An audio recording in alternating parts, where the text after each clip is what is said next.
Hello les mamans, j'espère que vous allez bien. Aujourd'hui, je vous donne quelques tips pour gérer les colères de nos enfants. La première chose, on en revient toujours, garder son calme, c'est le plus difficile, mais si on arrive à appréhender cette situation avec calme, le 90% est déjà acquis. Alors, comment garder son calme? Je pense qu'il y a 3 points qui peuvent nous aider à réussir. Déjà, c'est respirer un bon coup, de pas sauter directement dans la gueule du loup, se dire, ok, ça va aller.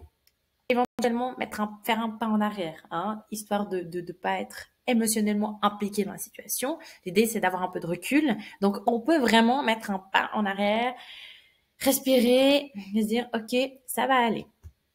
Et puis, la dernière chose, analyser la situation. Dès le moment où vous prenez le temps d'analyser la situation, vous pourrez accompagner votre enfant d'une meilleure des manières que si tout d'un coup vous plongez vraiment, qu'est-ce qu'il y a, etc. Puis en fait, voilà, ça va pas et la crise ne va pas vraiment pouvoir être gérée. Vous n'allez pas vraiment réussir à accompagner votre enfant. Donc, la respiration, prise de recul et analysation de la situation, qui va permettre ensuite d'aider l'enfant à retrouver son calme. Donc, à force, vous allez connaître comment fonctionne votre enfant.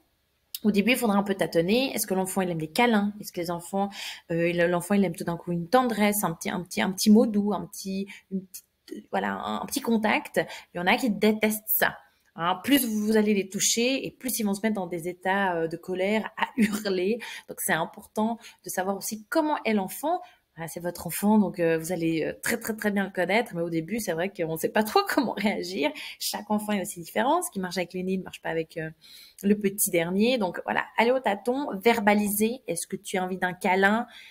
Des fois, c'est compliqué pour eux de répondre parce qu'ils sont en crise et ils n'arrivent pas à entendre votre question. Parfois, oui. Donc voilà, essayez un petit peu, allez au tâton, demandez, voyez ce qui marche et ce qui ne marche pas. Donc la première chose, c'est ça, d'essayer de le ramener dans le calme avec votre attention, votre présence, éventuellement un câlin, un peu de tendresse. Si la tendresse n'est pas physique, au moins verbale. Ensuite, c'est le dialogue qui est primordial et c'est pour ça que c'est important d'analyser la situation en amont pour voir en fait qu'est-ce qu'on va lui dire, comment on va l'accompagner dans cette compréhension. Donc déjà, ça va être de mettre des mots sur ce qu'il vit. Par exemple, je vois que tu n'as pas réussi à faire ça, que tu es contrarié. Donc c'est pour ça que c'est important d'analyser la situation et de ne pas sauter tout d'un coup. Enfin voilà, même s'ils crient, tout va bien. Ils ont pas ils sont pas en train de saigner. Enfin voilà, ils sont pas tombés. Là, enfin, on parle vraiment de crise de colère, donc on a le temps.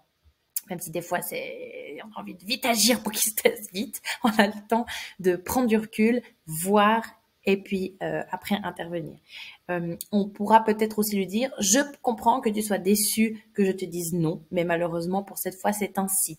Donc voilà, là la situation elle est relativement claire, analysée, vous lui dites non, il y a la crise, voilà. Et puis un dernier exemple, j'entends que tu voulais rester plus longtemps, mais ça fait déjà un moment qu'on est là et je crois qu'on peut aussi se contenter de savourer le moment qu'on a passé ici. Donc ça c'est, j'analyse la situation et je verbalise ce pourquoi ils sont contrariés. Donc c'est très important qu'on puisse verbaliser pour eux, pour que eux puissent mettre des mots sur leurs émotions, et puis que par la suite, eux puissent, au fur et à mesure qu'ils grandissent, mettre des mots sur ce qu'ils ressentent. Ensuite, on va mettre un cadre. N'oublions pas que c'est nous l'adulte et c'est nous qui gérons la situation, qui mettons le cadre dans lequel l'enfant va pouvoir faire des choix. C'est toujours très important. Pas qu'il sente que c'est en roue libre, parce que ça va être encore plus stressant pour lui et ça va être encore plus difficile pour lui de gérer cette crise de colère. Donc, par exemple, pour l'exemple que je vous ai donné avant, donc tu n'as pas réussi à faire ça, tu es contrarié. On pourrait par exemple lui dire, je te propose qu'on se calme ensemble et qu'on essaye. Est-ce que tu es d'accord? Donc voilà, là, dire, je te donne un petit coup de main, mais d'abord on doit se calmer. Si t'es d'accord? Oui, non. Peut-être qu'il va vous dire, non, j'ai pas envie. Alors, qu'est-ce qui te manque? Est-ce que tu as besoin de temps? Est-ce que tu as besoin d'autre chose? Voilà, et essayez un petit peu de décoder, d'être patient.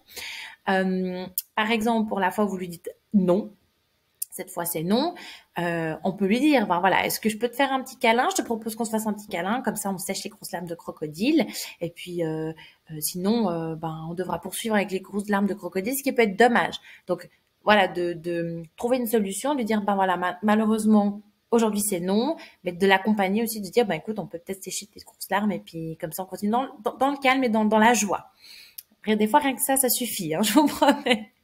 Et puis, par exemple, quand on part à la place de jeu et puis que maman elle est trop méchante parce qu'elle a dit qu'on devait partir, alors ça fait déjà 45 minutes qu'elle est en train de se geler les pieds parce qu'il pleut, vous pouvez lui dire, Moi, j'aimerais rentrer maintenant, hein. Donc, vous avez entendu, hein, avant, voilà, j'ai entendu que tu voulais rester. Malheureusement, maintenant, c'est l'heure d'y aller. Donc, après, vous pouvez l'aider à l'accompagner en disant, moi, maintenant, j'aimerais rentrer. Donc, c'est le cadre. Est-ce que tu es d'accord qu'on le fasse dans le calme?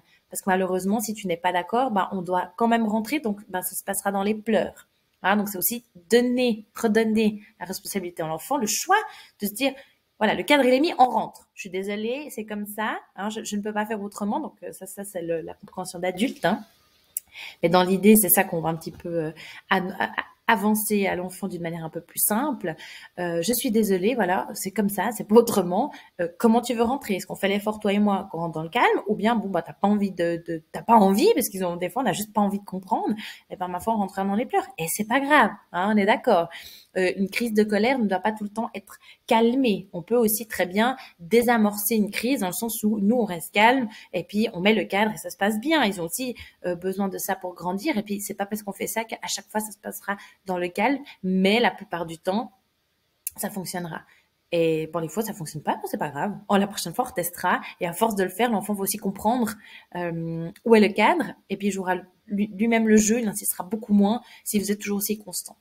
Quelque chose de très important, à mon sens, c'est toujours de s'inclure. Quand vous proposez une solution, c'est on, toi et moi. C'est pas tu as un mauvais comportement, tu dois faire ça pour aller mieux. C'est vraiment, voilà, ensemble, est-ce que tu es d'accord qu'on y arrive? La collaboration est beaucoup plus simple si l'enfant se sent inclus avec vous plutôt que lui tout seul dans son coin, hein, le tu accusateur, voilà, qui peut des fois être un petit peu plus difficile. Donc vraiment essayer d'inclure vous, on, les deux. On essaye de faire ça, ça marche assez bien. Et puis ensuite, ben voilà, c'est dans ce cadre que vous donnez, hein, c'est vous l'adulte, c'est vous qui décidez. C'est le moment de rentrer, on rentre. C'est pas lui qui commence à monnayer, à oui, mais, hein, non. J'ai mis le cadre, on rentre. Par contre, dans ce cadre, de lui donner le choix. Qu'est-ce que tu aimerais pour rentrer dans le calme? Est-ce que peut-être je peux te porter? Est-ce que peut-être je peux te faire un câlin? Est-ce que tu es d'accord qu'on sèche les larmes ensemble? Et lui donner aussi l'autre alternative. Malheureusement, si tu restes comme ça, ben, on devra quand même y aller, on rentrera dans les pleurs.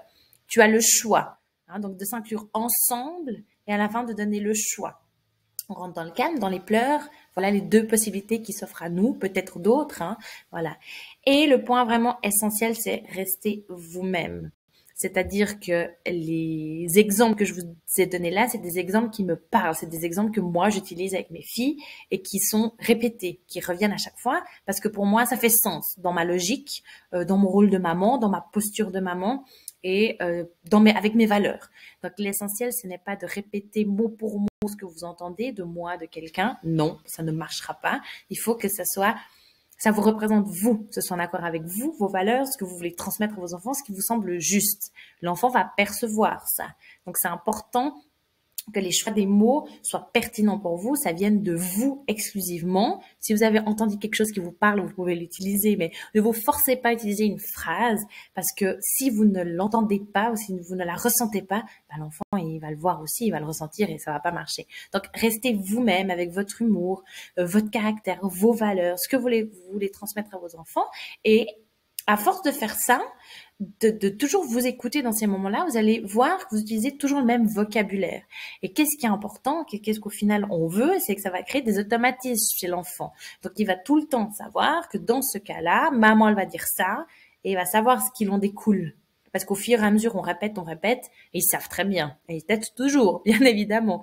Mais si nous, on est en accord avec ce qu'on dit, sur le moment et sur la base qu'on a mis, le cadre qu'on a mis, l'enfant, lui, il va savoir dans quelle mesure il peut naviguer là-dedans et vous allez toujours être constant et plus vous êtes constant, plus ça se passe de la même manière et plus vous allez avoir de résultats positifs. Si à chaque fois vous changez d'histoire, vous changez de mots et vous changez de cadre, alors déjà l'enfant il se dit ah bah peut-être que j'essaye parce que l'autre fois ça a marché, donc déjà vous laissez aussi la porte ouverte, en tout cas entrouverte, et puis il va plus rien comprendre, il va pas pouvoir anticiper, comprendre, mais savoir ce qu'il en suit. Donc vraiment trouvez vos mots, votre manière de faire, votre cadre, c'est propre à vous, à chaque parent aussi. Hein, c'est important que le coparent lui il ait ses tournures de phrases, ses manières de faire, et l'enfant va très bien savoir faire la différence, il n'y a aucun souci.